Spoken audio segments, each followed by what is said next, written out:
Hi, and welcome. You're listening to the X22 Report. My name is Dave, and this is episode 1215A, and today's date is February 27th, 2017, and the title of the episode is Strange Coincidence That the Same Point in Time for the Economic Crisis Keeps Coming Up. Let's get into the economic collapse financial news. Now, every day we're looking at this economy. We've been tracking, we've been watching, we've been looking. And we understand at this point that this economy cannot go any further. I mean, yes, can the central bank push it further? Maybe.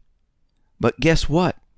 The illusion and reality, well, they're separating right now. And they're so far apart that they're not going to be able to keep this illusion alive. It's getting more and more difficult as we move forward right now. And they're starting to realize this. And when I say they, I'm talking about the central bank, the deep state. They understand that they can't hide what's really going on anymore. I mean, Trump is in the White House. He understands the economy. He understands what is happening here. He's looking at the budget. We already have the budget directors and different individuals on his team saying, you know something, this is not going to work out. It's completely impossible. Yes, he's trying to cut here, cut there, but guess what? All of this entire mess, this has been building up for years upon years. This is not like it just happened yesterday. I mean, since the 2008 crisis, we've had 8 years of money printing, adding on another $10 trillion worth of debt. This didn't happen overnight. You cannot fix something that happened over a period of time in 1 year, 2 years, and just say, you know something, we're just going to cut and make it all better. It doesn't work that way. Think about someone in a home with a family who has their $40,000 job, who can't make any more money. That's the job they have. And they keep taking out credit cards. They get a new car, which is more expensive. As time goes on, this adds up. It doesn't happen over a day. It happens over many years. You all know what I'm talking about. And you look and you say, okay, we just can't go any further than this. I mean, we could take out one more credit card. We can try to pay off the other credit cards. We can live on the new credit card for a little while longer, but I'm not making enough. Revenue that's coming into the household is not enough. And something is going to snap one day coming soon. This is what's happening right now. You just can't cut everything when you have $80,000 worth of debt and your payments each month are more than you're bringing in. Yeah, you can cut your cable bill. You can try to get rid of your car if you can. You can cut the amount of water that you're using. Is that really going to make a difference? No. You can cut your heat, your electric. But that gigantic debt is still there. The interest on that debt is still there. This is where we're at with the country. And Trump knows it. The deep state knows it. The central banks know it. They know what's going on here. The countries in the European Union know it. This is why UK, Spain, France, and now the Netherlands, they're saying, you know something, we might have to leave the EU. We might need to go back to our own currency. The Netherlands Parliament, they're going to debate leaving the Eurozone. The motion approving the investigation by the Council of the State, the government's legal advisor, well, they're looking at the Europe and they're saying, it's not working for us here. So they have this probe that will examine whether it would be possible for the Dutch to withdraw from the single currency. And if so, how it would work. And we realize that Geert Wilders, well, he's likely to win the Dutch elections. And in terms on Nexit, that's what they're calling it, if Wilder can get 26% of the vote with another 24% agreeing, there just may be enough votes in Parliament for the Netherlands to abandon the euro. Now, of course, this is assuming the public goes along with this. And we can see that the Nexit odds, they are increasing. We see out in the UK, Theresa May, she's a little worried because First Minister Nicola Sturgeon could call for a second Scottish independence referendum the moment negotiations for the EU exit comes up, which might be a problem in triggering Article 50, which is very interesting that they're going to be doing this maybe at the same time. Was this planned? Was this planned by the central bankers to push a Scottish referendum?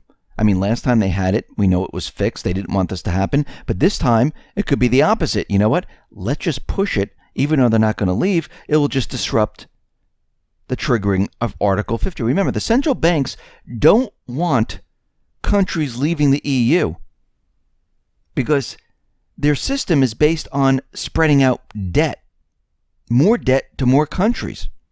And if countries leave, they're in big trouble because that means more countries are going to leave. Now, out in Spain, we see something that the U.S. will not do. Send bankers to jail.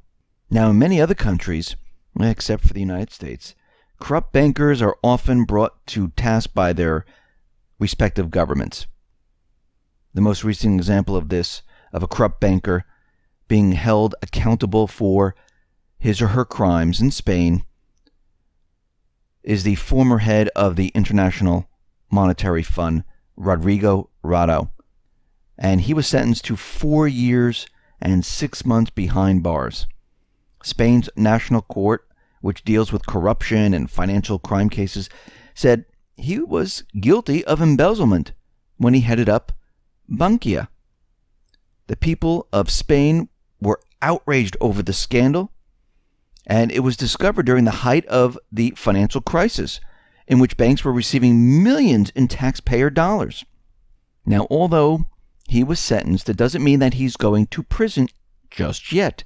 He's also a former Spanish economy minister. He's also the former IMF chief. So we see right now that at this point, he's at liberty pending a possible appeal because of highly connected elite status. And most likely going down the line, he might even get off the hook. And we've seen this before where bankers get off the hook. Now, there's a standoff going on in Greece right now about the Greek debt. Nothing has been settled as of yet. We are nowhere closer to an amicable resolution, and Germany's Deputy Finance Minister Jens Spahn said that Greece must not be granted a bail-in. Now, that's a very strange thing to say. Well, he said it because they're worried that the creditors would take a loss. Remember, a lot of individuals in Greece have taken their funds out of the bank. And they're not worried about the people, that they wouldn't be able to get their funds, that their money would be tied up in the bank. They're worried that the creditors would not get their money. So you can see what they're looking at and who they really support. They support everyone but the people. And they're saying right now, nothing has been done to rectify the problems in Greece, especially with the debt relief. Now, in Maine, in the United States, Republican Governor Paul LePage, well, he started to enforce Maine's volunteer and work requirement food stamp recipients to keep their benefits. Now, what that means is that people are going to have to find a job, look for a job, or go for job training to get the food stamp money. So right now, 9,000 non-disabled adults are getting dropped from the program. And they need to go ahead and do one of those followings. And if they don't do one of the followings, where they're going to the training program, trying to find work and things like that, they're not going to get any food stamp money. Now, the rules prevent adults who are not disabled and do not have dependents from receiving food stamps for more than 3 months unless they work at least 20 hours a week, participate in a work training program, or meet volunteer guidelines for 24 hours out of the month. Now, they're going to do one of these things here. They're probably going to go and do the work training program or meet the volunteer guidelines, and then they'll be able to receive their food stamp money. Is this going to put people back to work? Most likely not. Any one of those three minimum getting met will result in the individual retaining their SNAP food benefits. And like I said, this is not going to help the job situation because, as we know, the job situation out there is very, very tough. And we can see right now that here in the United States, the economic indicators are showing us that things are not improving. The job scenario is not improving. I mean, we look at real estate quite a bit, and pending homes right now, well, they were expected to rise by 0.6%, but they plunged by 2.8% month on month. This is the biggest drop since May. Now, the West, the most expensive region, saw the biggest decline, down 10.3% month on month. The Midwest tumbling by 5.2%. Mortgage applications are declining. And we can see if rates move up as they have, things completely fall apart. And this is exactly what we're seeing. We're seeing core durable goods. Well, that has declined also. Now, the headline out there is saying that core durable goods, well, it looks fantastic. They're rising by 1.8% month on month. But when we look at the numbers, we see they were revised back in December. You strip out the airlines and the military stuff from core durable goods, well, it's down negative 0.2%. And the core durable goods are like, washers, dryers, and things like that. And when you strip out all military type of equipment, you get the real number. And when you throw the military equipment in there, guess what? It looks fantastic. But when you strip it away and you look at the real economy of what people are actually doing, it's not working. Now, we've had many individuals, and I've interviewed two of them that I'm going to be talking about. Charles Nenner, Cliff High, Harry Dent, and now David Stockman. They're all saying the same thing, and they're using all different methods to look at the economy, to predict what's going to happen in the economy. And what we're seeing right now is that they're all coming up with the same point in time. Which, is this a coincidence? Probably not. And David Stockman was on Greg Hunter, and he's saying that come March 15th, this is when things are going to start to fall apart. Because remember, Obama and Boehner, they came up with this debt ceiling hard stop, and they put it off until Obama would be out of the White House, and that's coming up this March, which means the government cannot borrow any more money. They have to use the cash that's on hand. And David Stockman saying they have about $200 billion in cash, which is not a lot, especially when the government was spending $1 trillion a year.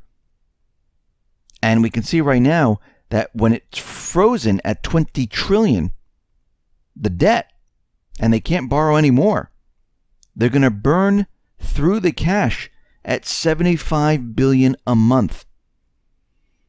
And come this summer, they will be out of cash.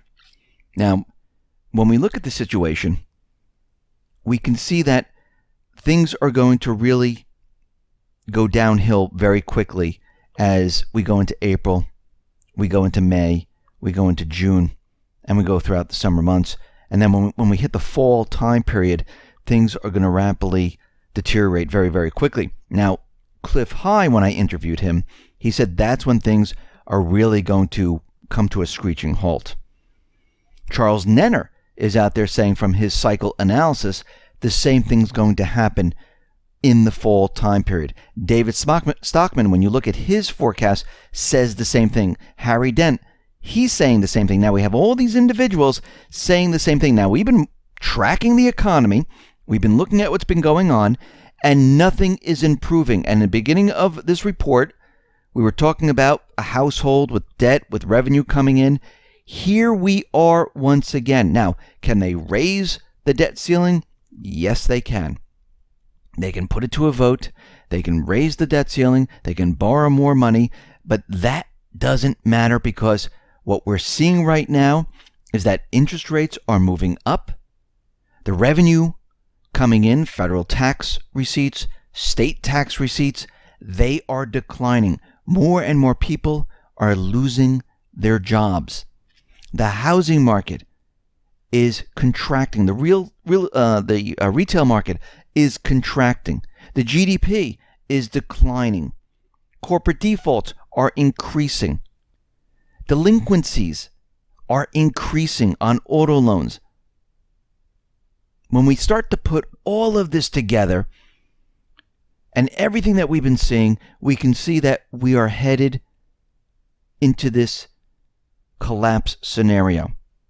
And look how long it took for the Federal Reserve, the fake numbers, to build up absolutely nothing. That's what they did. Over these 8 years, they built up nothing. They created an illusion. They created nothing. They helped no one except Wall Street and the 1%. And here we are today. And there's nothing that Trump can do at this point except brace for the implosion. Listen, everyone, thanks a lot for listening. Be well, be safe, and especially be prepared. Thanks a lot.